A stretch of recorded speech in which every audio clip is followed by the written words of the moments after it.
Yo, j'espère que tu vas bien, que tu es en pleine forme et que tu pètes le feu. En tout cas, moi oui, et je te souhaite la bienvenue dans cette question de Phoenix numéro 19, dans laquelle je ne vais pas répondre à une question qui m'a été posée directement, mais à une question qui est presque écrite entre les lignes des nombreux messages que je peux recevoir de nombreux Phoenix différents et qui s'avère être une véritable question lorsque je l'aborde dans ce sens auprès des dites personnes pour pouvoir aller en profondeur sur leur problématique. La question c'est, est-il nécessaire de connaître l'origine de nos maux pour pouvoir avancer et entrer en résilience ?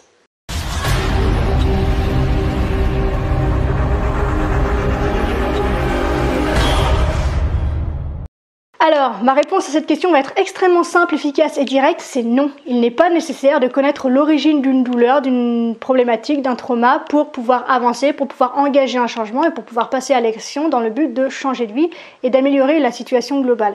Comment est-ce que j'en suis venue à me poser cette question et à travailler précisément en fait là-dessus avec mes différents clients? Tout simplement parce que je me suis retrouvée de plus en plus face à des personnes qui prennent contact avec moi pour que je puisse confirmer en fait que la personne qui partage leur vie est bel et bien telle ou telle chose. Donc je reçois beaucoup de messages de personnes qui me disent, qui me présentent en fait une situation de vie, donc à travers leur prisme à elles, bien sûr, évidemment dans la plupart du temps, et qui me disent à la fin, par exemple, est-ce que tu peux confirmer du coup que la personne qui partage ma vie est bel et bien PN? Est-ce que tu peux confirmer que la personne qui partage ma vie est bel et bien psychorigide? Est-ce que tu peux confirmer que la personne qui partage ma vie est bel et bien borderline? En gros, on me demande de confirmer si la personne qui partage leur vie est bel et bien suffisamment mauvaise pour qu'elle puisse entrer en action et pour qu'elle puisse changer de vie. Et c'est justement là que ça devient intéressant parce que quand je leur pose la question de pour quelle raison est-ce que tu as besoin que je pose un diagnostic pour toi? Et j'ouvre une parenthèse, je suis absolument incapable de faire ça, surtout, encore moins en fait, à travers un message écrit, d'accord? Je ferme la parenthèse. Quand je leur demande pourquoi est-ce que tu as besoin que je pose ce diagnostic pour toi, quand on échange comme ça un moment et qu'on creuse un petit peu et qu'on fait face à plus d'honnêteté, de responsabilité et qu'on fait face directement aux besoins de la personne, eh ben on se rend compte que tout ce qu'elle recherche, c'est une justification. C'est une justification pour apaiser en fait et atténuer justement sa responsabilité et la culpabilité qu'elle peut ressentir dans le fait de se séparer de quelqu'un, de changer d'emploi, de vouloir déménager, de changer complètement de vie, etc., etc. Donc en fait, je suis face à des personnes qui, généralement, vues de l'extérieur, ont une vie de couple de rêve, ont une vie professionnelle de rêve, ont une vie familiale de rêve, ont une vie sociale de rêve. Et en fait, à l'intérieur, elles vivent pas un rêve du tout, elles sont même plus proches du cauchemar. Et elles se disent que, en engageant un changement, en fait, elles vont exposer déjà toutes leurs difficultés au grand jour. Et en plus, les personnes qui l'estimaient pour sa réussite vont toutes lui tourner le dos. Alors déjà, ça c'est un autre sujet, mais si des personnes telles que celles-là existent dans ton entourage, elles n'ont rien à foutre dans ta vie. C'est violent, c'est direct, mais c'est comme ça. Des personnes qui ne te soutiennent pas quand tu changes de vie, c'est qu'elles n'avaient pas leur place dans ta vie, ou en tout cas, pas longtemps. Bref, tout ça pour dire que tu n'as besoin d'absolument aucune justification pour avoir envie de changer de vie. Et tu n'as pas besoin d'aller chercher en fait chez l'autre une responsabilité, une faute ou un mauvais comportement pour avoir envie de changer de vie, pour ne plus l'aimer ou pour avoir besoin d'air, pour avoir besoin de te séparer.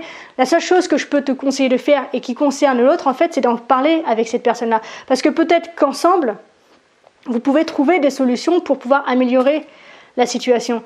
La première chose à faire, c'est de faire un brainstorming avec toi-même. Et après d'aller faire part en fait du résultat de cette réunion avec toi-même à la personne qui partage ta vie par exemple, pour pouvoir lui dire écoute, hier j'ai fait une réunion avec moi et on s'est mis d'accord pour dire que aujourd'hui la situation ne nous convient plus, voilà ce que je ressens, voilà où j'en suis, voilà ce dont j'ai envie aujourd'hui, et est-ce que tu penses qu'ensemble on peut avancer dans cette direction, ou est-ce que tu penses finalement que on n'est plus du tout sur la même longueur d'onde et que du coup il est temps que ça s'arrête entre nous.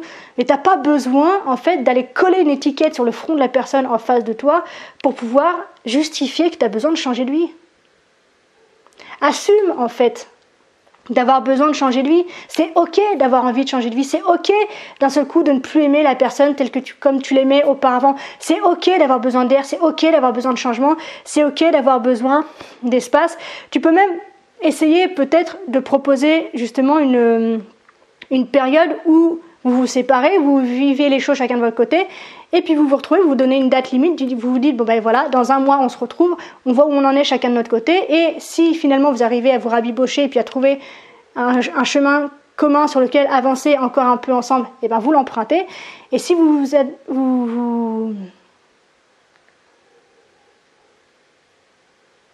apercevez que en fait vos chemins ne vont plus du tout dans la même direction, et ben vous prenez chacun votre chemin et c'est ok. Il n'y a pas besoin d'aller chercher le mal chez l'autre pour pouvoir avoir besoin de changer de vie, quoi.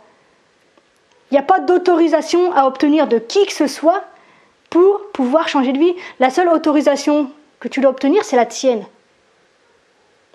Donc, en fait, mon but à travers cette vidéo, et je vais te laisser en fait avec cette question-là, c'est simplement que tu reprennes une fois de plus ton pouvoir, que tu reprennes tes responsabilités et que tu sois honnête avec toi-même. C'est-à-dire que si aujourd'hui, tu es en train de chercher la faute ou le mauvais comportement chez l'autre, j'aimerais simplement que tu t'interroges sur est-ce que